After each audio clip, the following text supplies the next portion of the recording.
On Friday, a company most people have never heard of gave away a brand new piece of software, completely free. It is an artificial intelligence model built in China with 2.8 trillion moving parts. And on a batch of coding tests, it beat the best systems that America's biggest labs have put out. By the time the closing bell rang on Wall Street, that single free download had knocked 4% off the main index of American chip stocks and nearly 2% off the NASDAQ. One free file, a very bad afternoon for some of the most valuable companies on Earth. This is KnowFlo Daily. Good morning. It's Saturday, July 18th. Here's what's on the front page. We start with something that might be in your refrigerator. Federal health officials say a stomach parasite called cyclospora, traced to shredded iceberg lettuce, has now made at least 1,644 people sick across 34 states since the 1st of May. 94 of them have been hospitalized. The contaminated lettuce was supplied to Taco Bell restaurants in 5 states, and the FDA named a single company, Taylor Farms, as the supplier.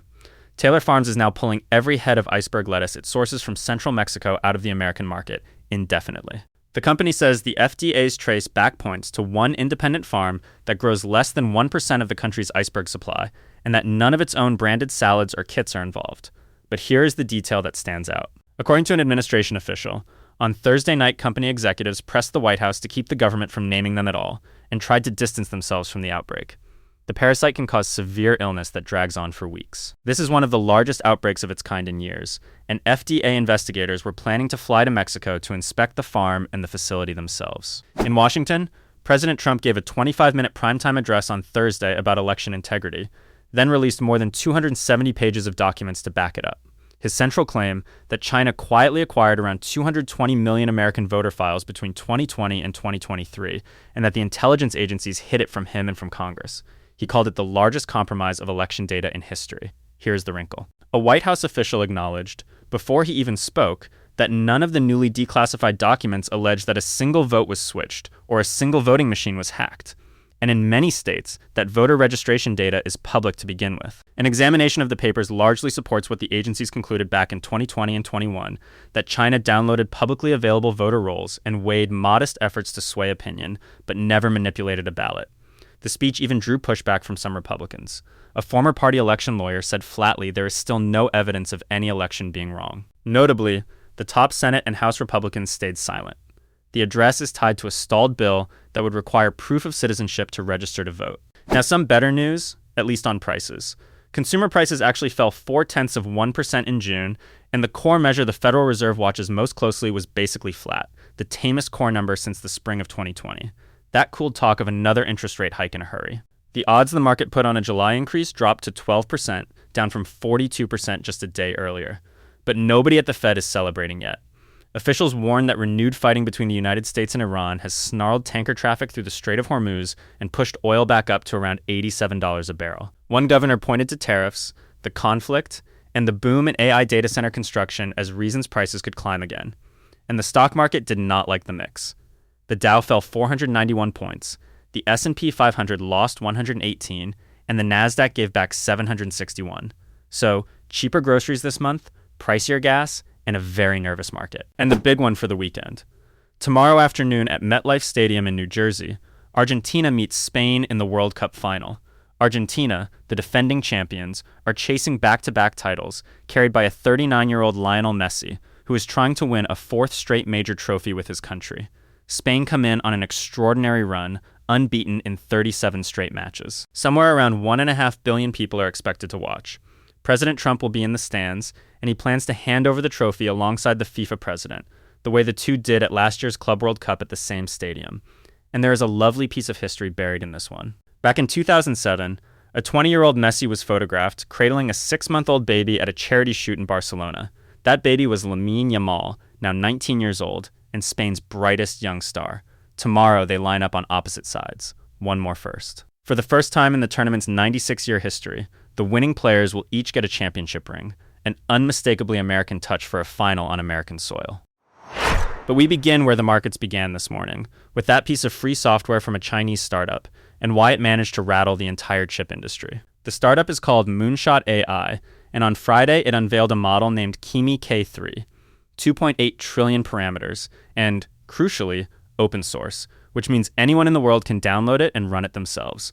Moonshot says that on most coding tasks, K3 beat Anthropic's Opus 4.8 and OpenAI's ChatGPT 5.5. It still trails the very top of the pack, Anthropic's Fable 5 and OpenAI's GPT 5.6 on overall performance.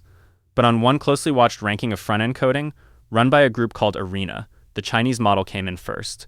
Here's why Wall Street cared so much. Because it is open source, K3 is expected to be far cheaper to use than the closed systems from the American labs.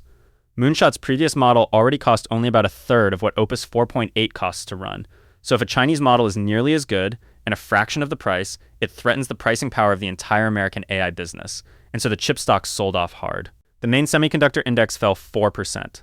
Taiwan Semiconductor, the company that actually manufactures these chips, dropped 3%, even though it had just reported strong earnings and raised its guidance. Analysts at JP Morgan warned of what they called a DeepSeek 2.0, a reference to last year, when a similar Chinese release helped erase roughly $1 trillion of technology stock value in a matter of days.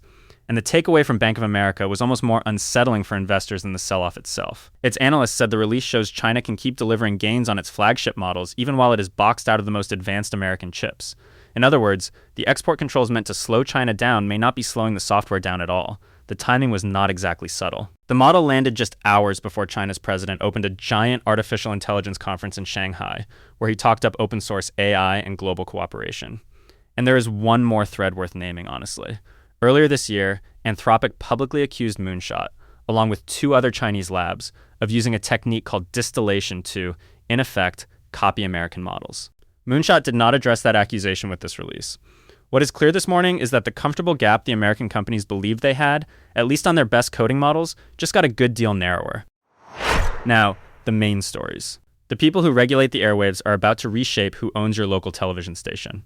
On August 6th, the Federal Communications Commission will vote to repeal a national ownership cap, a rule that for more than 20 years has stopped any single company from owning stations that reach more than 39% of American households. The chairman, Brendan Carr, argues the rule is outdated, that local broadcasters need to get much bigger in order to compete with streaming platforms and tech giants that can reach 100% of the country. He wants to scrap the blanket limit and replace it with a case-by-case review of each deal. The commission has 2 Republicans and 1 Democrat, so it is widely expected to pass. The lone Democrat, Ana Gomez, called it an unlawful effort to hand the public airwaves to, in her words, billionaire buddies of this administration, warning it lets broadcasters sell the airwaves to the highest bidder.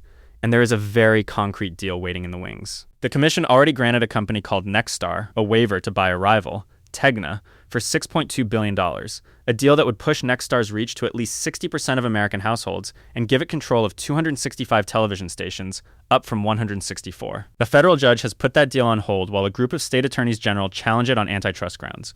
Critics make 2 arguments. First, that only Congress has the power to actually erase the cap. And second, that the real casualty here is local journalism, fewer independent newsrooms, and fewer separate voices covering your town. Overseas now, and a hard story. The Ebola outbreak in the Democratic Republic of Congo has grown past 2,000 confirmed cases and more than 700 deaths. The World Health Organization projects it could reach more than 8,000 cases and 1,400 deaths by the middle of September. And this particular strain, called Bundibugyo, has no approved vaccine and no specific treatment, though 2 experimental antiviral approaches did enter testing at the start of July. There was one genuine piece of progress. Neighboring Uganda discharged its last Ebola patient on Thursday, a Congolese man who fully recovered. That begins a 42-day countdown. If no new cases appear in that window, Uganda can declare its own outbreak over. But back in Congo, the challenge is as much social as it is medical. Roughly 2/3 of the deaths are happening outside of clinics and hospitals, and the virus remains highly infectious after death, so transporting bodies from town to town risks spreading it further. Response teams are also running into resistance, sometimes online. Health workers described arriving to disinfect a roadside market and being turned away after an objection spread through a local WhatsApp group. An aid group warned that voice notes carrying rumors and fake news are, in some places, outrunning the people trying to contain the virus. It is a stark reminder of how much harder these outbreaks are in places where conflict, distance, and mistrust all pull in the same direction. In Europe, a genuine shift in the nuclear order. Germany's chancellor and France's president announced on Friday that German forces will take part in a French nuclear exercise before the end of this year. For now, Germany's part will be with conventional weapons, not nuclear ones. But the symbolism is enormous. Previous German governments had turned down offers of nuclear cooperation with France. This chancellor said that today's world simply requires new answers, and that the arrangement complements, rather than replaces, Germany's commitment to NATO. The subtext here is the United States. European allies are increasingly hedging against the possibility that the American nuclear umbrella may not always be there for them. The French president said Germany would have a, quote, vanguard role in deterrence, and that France would share some of its most closely guarded practices, joint exercises, and doctrine, while cautioning that total transparency is not always wise when adversaries are watching. It is not all harmony, though. This comes just weeks after Paris and Berlin scrapped a joint fighter jet program that collapsed into industrial squabbling between their aerospace companies, and France has refused to join a German air defense initiative, arguing that Europe should build its own weapons rather than deepen its dependence on America. As a symbolic kickoff, French and German jets flew a joint refueling exercise on Thursday, using the very aircraft that France designs to carry nuclear weapons. So two of Europe's biggest powers are drawing closer on the ultimate weapon, even while they argue over the ordinary. Back home, a new policy that got a lot of doctors talking. The Defense Secretary, Pete Hegseth, announced that service members over the age of 30 will now be screened every year for low testosterone, with younger troops able to opt in if they choose. The stated goal is to, quote, optimize performance and preserve longevity, and those who screen low could be offered testosterone replacement therapy. The trouble is, a lot of physicians think this is a solution in search of a problem. Major medical organizations, including the Endocrine Society and the American College of Physicians, actually recommend against blanket testosterone screening, precisely because the hormone naturally swings with age, with lifestyle, and even with the time of day. One public health physician put it bluntly. Testosterone in the normal range, she said, is not a performance drug. For a man whose level is truly low, replacement can help mood and libido a little. But it has not been shown to sharpen thinking, fix fatigue, or turn a healthy 30-year-old into a better soldier.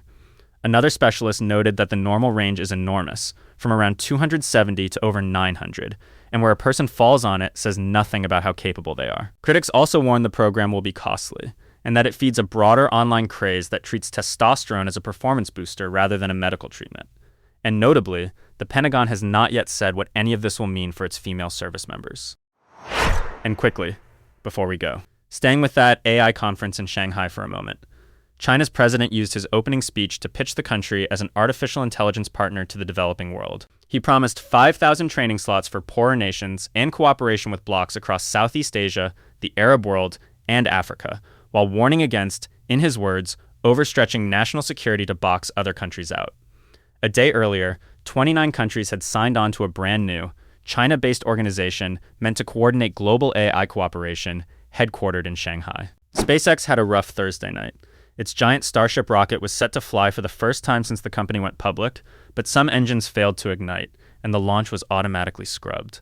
The stock closed at $123.99, below the price it went public at in June, and down about 40% from its high just a month ago. The company has shed roughly $1 trillion in value in that stretch.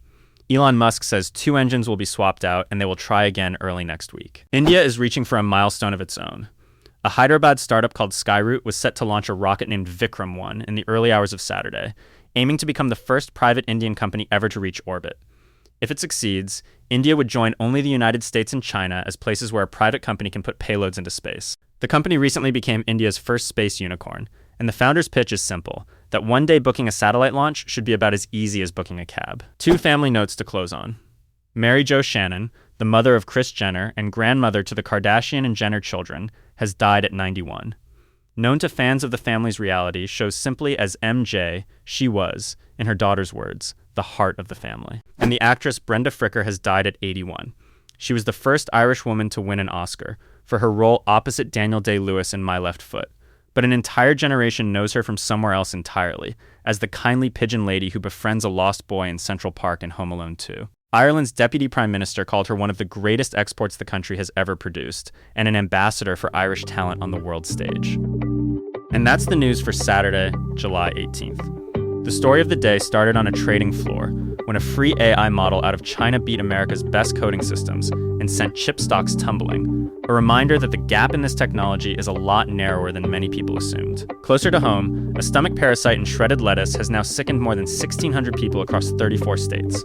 Inflation finally cooled, though rising oil could still undo it, and Washington is about to let local television stations get much, much bigger. Overseas, Germany and France edged towards sharing nuclear responsibility for the first time, and Congo's Ebola outbreak pushed past 2,000 cases. But we will end where the weekend is pointed. Tomorrow afternoon, Argentina and Spain, Messi chasing one more piece of history, in a World Cup final on American soil. Whoever you are cheering for, enjoy it. Thanks, as always, for spending part of your morning with us. Take care of yourselves out there. That was KnowFlo Daily. Sign up for your personalized newsletter at knowflo.io. News picked for you, your local news included, free.